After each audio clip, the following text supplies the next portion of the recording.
They smiled at your pain, they watched you break, and felt nothing. And now you are sitting there, phone in your hand, typing a message you will probably delete, or hovering over the block button, finger shaking, not sure if you are strong enough to press it. Stop. Do not send that message. Do not press that button, because there is a third option nobody ever tells you about. Something quieter than blocking, something stronger than begging. And by the end of this video, you are going to know exactly what it is and why it works better than anything else you have ever tried. Stay with me. This is not about revenge. This is not about winning some petty war. This is about a kind of power so quiet, so calm, that it will haunt them long after you have stopped thinking about it. And the strangest part, you will not even have to try. Chapter 1. Why reacting feels right, but ruins everything. When someone hurts you, your whole body screams for action. Your hands want to type, your heart wants to explain. Your mind replays the moment over and over, searching for the perfect words that will finally make them understand what they did. But here is the secret nobody tells you. The moment you react, you hand them your power. Think about it. A person who truly hurt you does not deserve your explanations. They do not deserve your tears typed out in a long message at midnight. They do not deserve one more piece of your energy.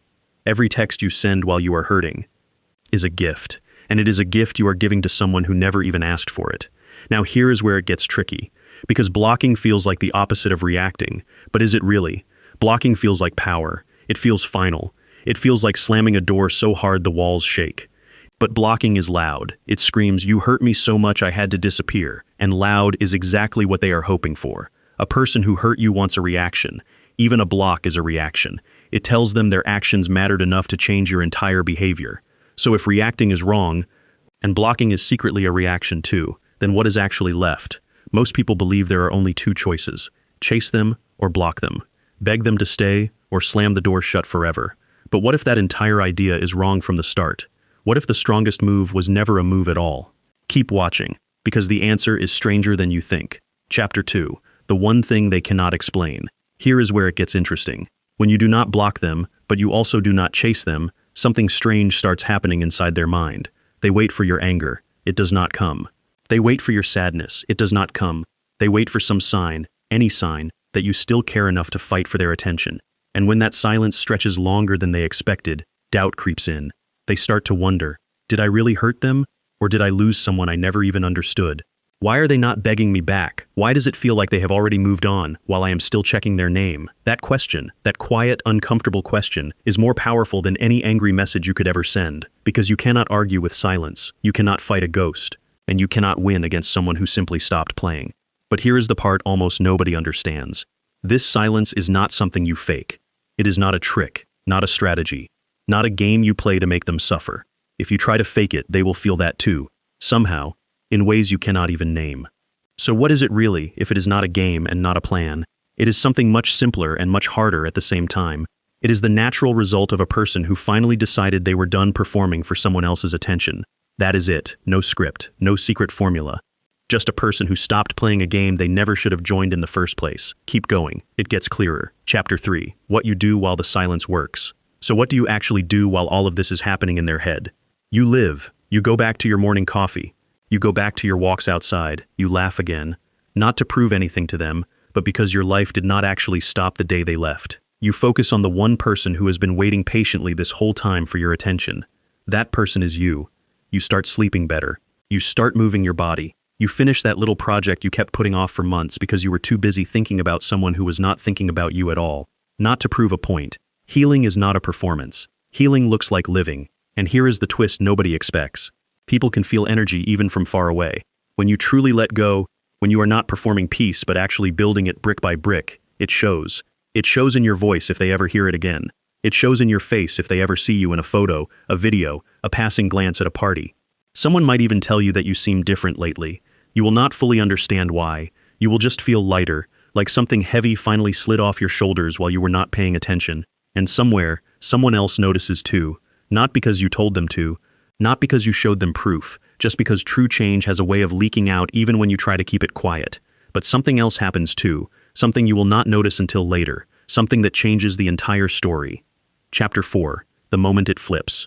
Somewhere down the road, something small happens. Maybe they see an old photo of the two of you and it hits differently now. Maybe someone mentions your name and they feel a strange twist in their chest.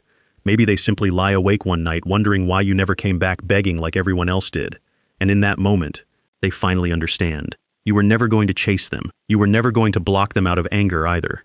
You were simply going to become someone so whole, so steady, so completely at peace, that your silence became the loudest sound they had ever heard. And here is the part that will surprise you. This is not the moment you were secretly hoping for.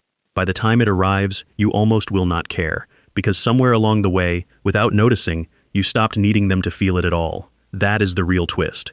The goal was never to make them regret it. The goal was to become someone regret cannot even reach. A person so far removed from needing their apology that the apology, if it ever comes, feels almost unnecessary. Chapter 5. Let it hit them. This is the part most people skip. You do not send a message proving you moved on. You do not post a picture hoping they see how good you look now. You simply become someone so calm, so complete, so untouched by their absence that the message delivers itself without a single word, no blocking. Because blocking says you are afraid of them. No begging, because begging says you cannot survive without them. Just quiet growth, just steady peace. Just you, slowly becoming someone so whole that your silence becomes the loudest answer they will ever receive in their entire life. And one day, maybe they reach out, maybe they never do, but either way, you already won. Because the moment you stopped needing their reaction to feel your own peace, you took your power back for good. Picture yourself 6 months from now. You are not thinking about them every hour. You are not checking to see if they viewed your story. You are not rehearsing arguments in your head while you brush your teeth. You are simply living, fully, quietly, without needing them to notice any of it. That version of you is not a fantasy. It is built one quiet day at a time. One morning where you do not check their name. One night where you fall asleep without replaying the hurt.